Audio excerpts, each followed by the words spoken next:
We said back in March that for the Russian state to have used this weapon system was reckless and brazen. And the difficulty and the tragedy is we're seeing some of the consequences of that recklessness, because Novichok is, like any other nerve agent, is incredibly lethal. And when I mean lethal, you know, traditional nerve agents, so not Novichok, but just sort of VX or other type of nerve agents themselves, are lethal in the dosages of, you know, a teaspoon can kill potentially hundreds of people. So that is the tiny needle that we are having to try and find in a haystack. There is a question here for the Russian state, which is, you know, the Russian state has it within its knowledge, obviously, of what happened during those days when the Skiprials were attacked.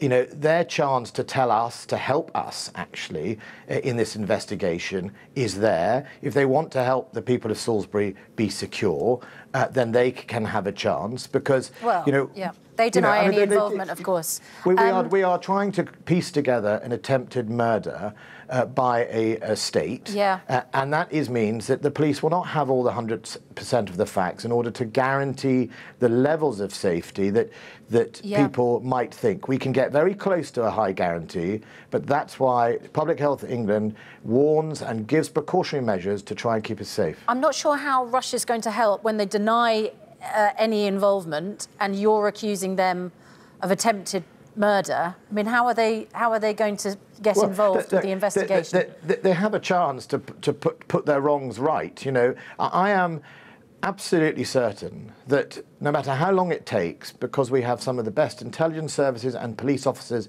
in the world, that we will get there to a point where we will be able to find out who has done this and how they've done it. Now, okay. I can't tell you, but when that happens, the world will see that Russia had a chance to do something to help the people of Salisbury and haven't chosen to take it. And I think that is what we need to make very clear, that it wasn't us that brought Nerve Agent to the streets of Wiltshire, it was the Russian state. Okay. You seem to have ruled out the fact that this would have happened in places which have been decontaminated. So that suggests there are other areas which have been contaminated. I know a number of sites are sealed off, but I mean, you can't rule out there are other sites now which are contaminated and that other people might get ill, can you?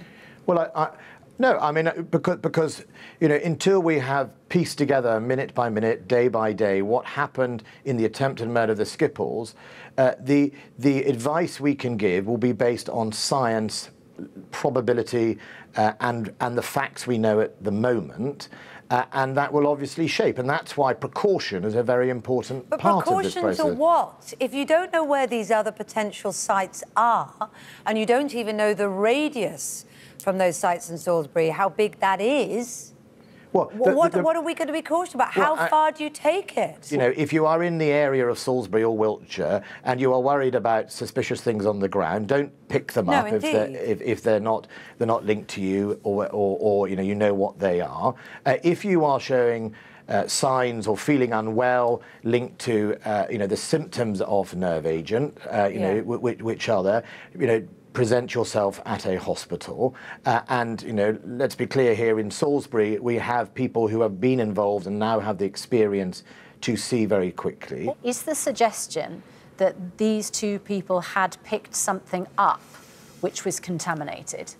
Well, look, we can't speculate. You know, there is a live investigation. But what we can say is that, you know, these people at the moment showed no link to the previous sites which were sealed off or you know, previously contaminated, or with the Skiprials. They don't show any of those links. The supposition has clearly got to be that they must have come in contact with a Novichok agent. We know that's the case, but it doesn't seem to have spread around them. So what they came in contact is obviously what the police are working to look for.